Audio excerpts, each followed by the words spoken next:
नमस्कार, मैं हूं अवनींद्र आशुतोष। आपका बहुत बहुत स्वागत है हमारे खास कार्यक्रम छू लो आसमान में।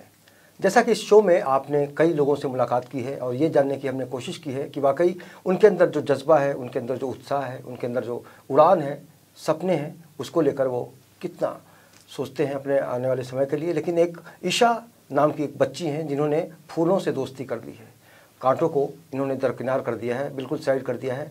तो ईशा आर्या से हम मिलते हैं और इन्होंने एक ऐसे आंदोलन को एक मूर्त रूप देने की कोशिश की है जिसको लेकर बहुत सारे लोग सोचते हैं, बातें करते हैं, लेकिन कोई उस पर खरा नहीं उतरता है। तो ईशा, आपका बहुत बहुत स्वागत है। Thank you. सबसे पहले आपसे ये जानना चाहेंगे कि फूलों से जो रिश्ता है कब और कैसे बना आपका? क्योंकि हमने सुना है कि आप वैसे कलाकारों को इकट्ठा करती हैं, मंच देती हैं जो बहुत सारा काम तो करते हैं, मेहनत करते हैं, प्रतिभा भी होती है उनके अंदर, लेकिन कोई शायद प्लेटफॉर्म ढंग से नहीं मिल पाता। बताइए।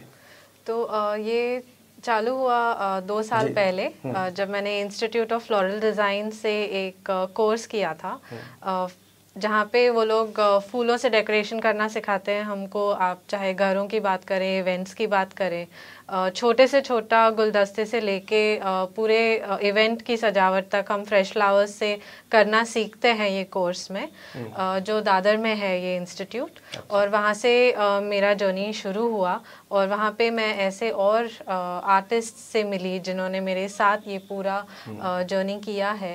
ये आइडिया कैसे आया, कब आया आपको? तो मुझे हमेशा से इवेंट्स या डेकोरेशन में इंटरेस्ट था। अच्छा। तो वहाँ से ये शुरू हुआ एंड फ्लावर्स, फ्रेश फ्लावर्स के साथ काम करना बिल्कुल अलग ही एक्सपीरियंस रहता है। आपकी मम्मी सुना है कि बहुत सख्त हैं, बहुत डिसिप्लिन चाहती हैं आपसे। उन्होंने कैसे रिएक्ट किया जब आपने बोला कि मम्मी मैं ऐसा करना चाहती हूँ? नहीं, वो बहुत सपोर्टिव थी इस बारे में, क्योंकि वो खुद इवेंट्स लाइन में है। तो उन्होंने भी देखा अपॉर्चुनिटी कि मेरे लिए अच्छा हो सकता है सीखना और मैं इसको आगे लेकर जा सकती हूँ। तो उन्होंने भी काफ़ी सपोर्ट किया इस चीज़ के लिए। जाहिर तौर पर एक लड़की जब कुछ करना चाहती है, खासकर अगर हम अलग ट्रैक की बात करते हैं, तो बहुत सारी चुनौतियां भी सामने आ जाती हैं। ईशा, आप बताइए कि किस तरह की समस्याएं आपके लाइफ में आई? अगर इस प्रोफेशन की बात करें, इस शौक की बात करें, तो किस तरह की चुनौतियां थी आपके सामने? हमने जब ये इनिशियली शुरू किया सीखना, और एक बार हमारा ग्रेजुएशन हो गया, हमारे पास डिग्री भी आ गई, बट उसके बाद इतनी ज़्यादा अपॉर्चुनिटीज़ नहीं मिलती हैं फ्लोरल डिज़ाइनर्स को कि वो अपना टैलेंट दिखा सकें। हमने इतने सालों से जो सीखा है, जो काम किया है, वो कहीं पे शोकेस करने का मौका नहीं मिलता हमको। तो मेरा जो ये इवेंट है ब्लूमिंग कॉन्शियसनेस, उसके थ्रू मैं और जो दूसरे लोकल फ्लोरल डिज़ाइनर्स हैं इनके साथ मिलके मैंने एक आर्ट एग्जीबिशन किया है जिसका थीम है स्पिरिचुअलिटी, डांस और हीलिंग, जिसके थ्रू हम ये दिखाना चाहते हैं कि फ्लावर्स सिर्फ डेकोरेशन के लिए नहीं यूज़ होते हैं, बट बिकॉज वो भी फ्रेश फ्लावर्स हैं, उनकी एक अलग ही एनर्जी होती है। और वो फ्लावर्स के डेकोर की वजह से भी बहुत सारा हीलिंग हो सकता है, बहुत सारे मैसेजेस स्प्रेड हो सकते हैं। तो यही हमारा मोटिव है ये इवेंट का। अच्छा, मुंबई में कई बार हमने देखा है फुटपाथों पर, सिग्नल पे बच्चों को, छोटे छोटे बच्चों को, बच्चियों को गुलाब बेचते हुए, उनको जब आप कभी आपने देखा है? जी जी, आपने अगर देखा है तो कैसे, क्या महसूस करती हैं तब? मैं आई थिंक मेरा रिएक्शन उनकी तरफ ऐसा होता है कि वो लोग एक तरीके का अपने लिए इनकम के दौर पे ये कर रहे हैं, बट आई विश कि उनको ये ना करके स्कूलों में अगर वो जाते और पढ़ाई कर रहे होते तो वही मैं उनके लिए चाहती, instead of selling flowers on the street, they should have been in school at that time. आप अगर बहुत बड़ी सेलिब्रिटी बन गई तो कुछ करेंगी बच्चों के लिए? जी बिल्कुल। तो मम्मी परमिशन देंगे? हाँ बिल्कुल देंगे, वो सपोर्ट करेंगी बिल्कुल। और जाहिर तौर पर आपका जो सफ़र है वो बिल्कुल अलग है। आपने अब तक क्या क्या किया, ये बताइए हमारे दर्शकों को। तो ऐसे तो मैं ग्रेजुएट हूँ, मैनेजमेंट स्टडीज़ मैंने किया। नहीं, आपके जो शोज़ वगैरह हुए हैं, जो कलाकारों को आप इकट्ठा करते हैं, उनका जो प्रोग्राम होता है किस तरह से और कहाँ कहाँ हुआ है? तो ये हमारा पहला इंडिपेंडेंट आर्ट एग्जीबिशन होगा जहाँ पे ये सारे लोकल आर्टिस्ट साथ में कर रहे हैं। इसके अलावा पहले हमने इंडिविजुअली बहुत सारा काम किया हुआ है, इवेंट्स में, शादियों में, कॉन्फ्रेंसेस में, इनमें से कई आर्टिस्ट ऐसे हैं जिन्होंने होटल्स में भी अपना लॉबी अरेंजमेंट्स वगैरह की कर मतलब आप खूबसूरत बना देती हैं माहौल को। जी बिल्कुल, वही सुंदरता जो जिसको कहते हैं हम, ब्यूटी जिसको कहते हैं। ये बताइए कि आपको रियल लाइफ में क्या क्या पसंद है? ये तो ठीक है, आप प्रोफेशन के तौर पर इसको ले रही हैं, बाकी क्या क्या हॉबीज है आपकी? मेरा मेन हॉबी तो फ्लावर्स ही था, जिसमें मैं अभी प्रोफेशनली आ गई हूँ, तो मेरे लिए तो ये बेस्ट ऑप्शन रहा है। बट उसके अलावा मुझे आपको खुश करने के लिए एक गुलाब काफी है ना?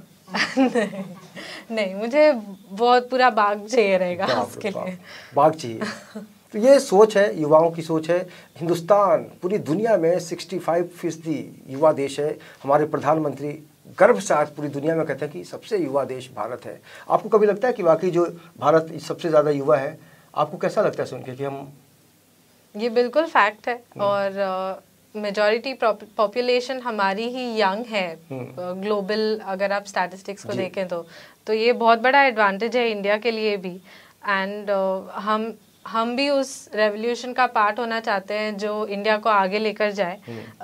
अगर आप वेस्टर्न कंट्रीज को देखें तो वहाँ पे फ्लोरल आर्ट बहुत सेलिब्रेट किया जाता है। वहाँ पे फ्लोरल डिज़ाइनिंग और फ्लावर्स के साथ काम करना बहुत प्रेस्टिजियस माना जाता है। और यहाँ पर भी है, बट इतना पॉपुलर नहीं है जितना होना चाहिए। हम जो काम करते हैं वो बहुत ही लो प्रोफाइल देखा जाता है, बट जबकि फ्लावर्स के साथ भी बहुत आर्टिस्टिक स्कल्पचर्स, डेकोरेशंस वगैरह बनाए जा सकते हैं। इसका फ्यूचर कैसा देखती हैं आप? क्या लगता है आने वाले दिनों में आप सक्सेस हो पाएंगी इस फील्ड में? जी बिल्कुल, क्योंकि अभी आजकल जैसा ट्रेंड चल रहा है ऑर्गेनिक्स का, तो लोग प्लास्टिक भी कम यूज़ कर रहे हैं। अब इवेंट्स वगैरह में अगर आप कुछ साल पहले की बात करें तो सब लोगों को आर्टिफिशियल फ्लावर्स चाहिए होते थे। आजकल लोग एक्सेप्ट कर रहे हैं कि फ्रेश फ्लावर यूज़ करना ज़्यादा ऑर्गेनिक है, बेटर है।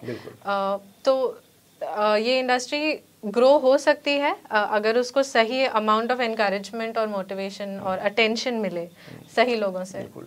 जो लोग अपने अपने घरों में रहते हैं, अपनी दुनिया में बिजी रहते हैं, उन लोगों को जब उनको बताया आपने कि भाई ऐसा ऐसा कंसेप्ट है, हम लोग मिलकर इकट्ठा करते हैं, तब कैसा रिस्पॉन्स कैसा था उन लोगों का? यूजुअली ऐसे फ्लावर्स को देखा जाता है गिफ्टिंग के तौर पे, अगर किसी को गुलदस्ता दिया या ऐसे किया, बट वो बहुत छोटा स्केल है। जो काम हम करते हैं उसका ये बहुत छोटा पार्ट है।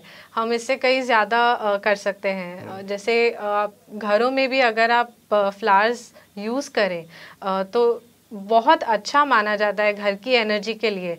अगर आप हमारे रिलीजन को भी देखें या इंडियन कल्चर को भी देखें तो हर पूजा में, हर फंक्शन में फ्लावर्स का सिग्निफिकेंस बहुत है। जैसे गेंदे के फूल को बहुत ऑस्पिशियस माना जाता है। ऐसे कई फ्लावर्स हैं, जूही का फूल है जिसको बहुत ऑस्पिशियस माना जाता है। तो हमारे कल्चर में ऑलरेडी फ्लावर्स का बहुत इम्पोर्टेंस है, बट कहीं ना कहीं वो पीछे छूट गया है, जो हम चाहते हैं कि फिर से लाइमलाइट में आए। तो बड़ी अच्छी बात की आपने। ये सब आइडिया कहाँ से आता है आपको? देखो, आपके दोस्त क्या कहते हैं सब सुनते हैं तो? तुम कभी किसी ने मजाक भी उड़ाया कि क्या यार? हाँ, ऐसे तो फूल वाली बोल देते हैं बट ठीक है, मुझे वो कॉम्प्लीमेंट लगता है। तो आने वाले दिनों में और क्या क्या तैयारियां कर रही हैं आप? क्या क्या करने वाली हैं? आने वाले दिनों में अभी भी आर्टिस्ट इकट्ठा कर रहे हैं। तो अगर आपने कहीं पे भी फ्लोरल डिज़ाइनिंग सीखा है, अगर आप इंटरेस्टेड हैं और या सिर्फ एनकरेज करने के लिए भी आप आना चाहते हैं, तो यू आर मोस्ट वेलकम। हमारा इवेंट 29th 30th जून को है क्लैप सेंटर मलाड वेस्ट में। And we would really appreciate कि जितने ज़्यादा लोग हमारे इवेंट के लिए आ सकें, it will be most welcome. कितनी उम्मीद है, कितने लोग आ सकेंगे उसमें जो पार्टिसिपेट करेंगे? पार्टिसिपेशन हमने लिमिटेड सीट्स रखी हैं, 12 seats only, because since art exhibition है तो जगह की कंस्ट्रेंट है। बट और हम चाहते हैं कि जितने भी आर्टिस्ट रजिस्टर कर रहे हैं उनको मैक्सिमम जगह मिल सके अपना टैलेंट दिखाने का, क्योंकि सारे आर्टिस्ट ने बहुत सारी मेहनत की है डिज़ाइनिंग में सोचने के लिए, कॉन्सेप्ट सोचने के लिए। बहुत सारे लोग जैसे नटराज के ऊपर कर रहा है कोई, और कोई बुद्धिज़्म के ऊपर कर रहा है। तो बहुत अलग अलग इंटरेस्टिंग कॉन्सेप्ट्स हैं, कोई मेडिटेशन के ऊपर कर रहा है। तो हम चाहते हैं कि हर आर्टिस्ट को अपनी खुद की जगह मिले जिसमें वो अपना पैशन वो दिखा सके। उस टॉपिक के बारे में और फ्लावर्स के बारे में। और कंसेप्ट आपने कुछ अपने लिए सोचा है? मैंने अभी तक मैं अभी ऑर्गेनाइज करने में बिजी हूँ, बट मैं चाहूँगी कि मैं सूफी के ऊपर कुछ करूँ या रूमी जी के ऊपर। बिल्कुल, हमारी शुभकामनाएं हैं। और सच्चाई यही है कि खुशबू को कोई रोक नहीं सकता। फूलों की खुशबू तो सबसे अलग होती है और जाहिर तौर पर ईशा आर्या ने जो कदम उठाया है उसका स्वागत होना चाहिए। और कहीं ना कहीं से पूरा जो कंसेप्ट है, मुंबई में बहुत तरह के आयोजन होते रहते हैं, इनका आयोजन सबसे अलग है, फिलहाल तो ऐसा कहा ही जा सकता है।